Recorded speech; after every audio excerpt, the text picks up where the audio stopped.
Posible raw na maapektuhan ng nagbabadyang sama ng panahon ang schedule ng Santo Papa sa kanyang pagbisita sa Leyte. Sa kabila nito, tiwala mga taga-Leyte na magiging maayos ang lahat. Makibalita tayo live kay Nico Sereno ng GMA Cebu. Nico. Makiisang sayaw na tatak Eastern Visayas ang inihahanda ng mga taga-Leyte para sa pagbisita ni Pope Francis.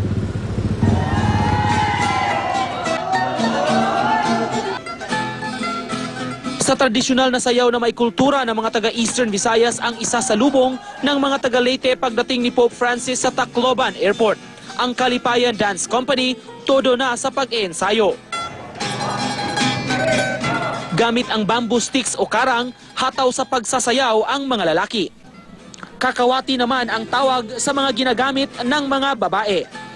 Ang musikang kuratsa na isang klase ng courtship dance ang tugtog. Paraan daw ito para maipakita ang kanilang kagalakan sa pagbisita ng Santo Papa at para maipakita rin ang kultura ng lalawigan. We have seen to it that we will be giving the Holy Father some kind of a cultural kind of welcome that is a proper or rather distinctive of the Waraynons. Ang mga mag-aaral naman ng Fisherman's Village Elementary School, hindi sayaw ang pinaghahandaan kundi pagwagayway ng watawat ng Pilipinas at Vatican bilang pagsalubong sa Santo Papa. Pinag-uusapan na rin ang contingency plans at mga maaring pagpapalit sa ilang schedule ng Santo Papa sakaling makaranas ng masungit na panahon sa probinsya ngayong may nagbabantang bagyo. Ayon sa Archdiocese ng Palo, pinag-iisipan din nila ang pag-overnight ng Santo Papa sa Archbishop's residence sakaling magkaroon ng cancellation sa mga biyahe dahil sa panahon.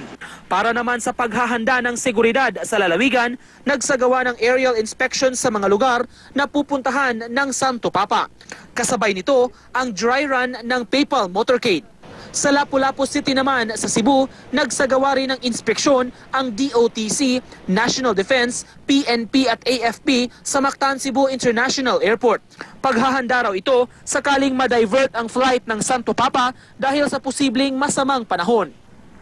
Nakahanda naman daw ang lokal na pamahalaan ng Cebu sakaling magkaroon ng pagbabago sa schedule ng Santo Papa.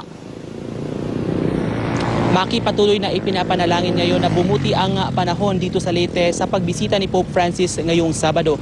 Ang Archdiocese of Palo nagpalabas na ng Oratio Imperata para ipagdasal na bumuti ang panahon at matuloy ang mga engagements ng Santo Papa dito sa Leyte. Sa mga oras na ito ay medyo makulimlim ang panahon at nakaranas ng pag-ulan kaninang umaga. Yan ang latest mula dito sa Palo, Leyte. Nico Sereno, Nagbabalita, Pilipinas.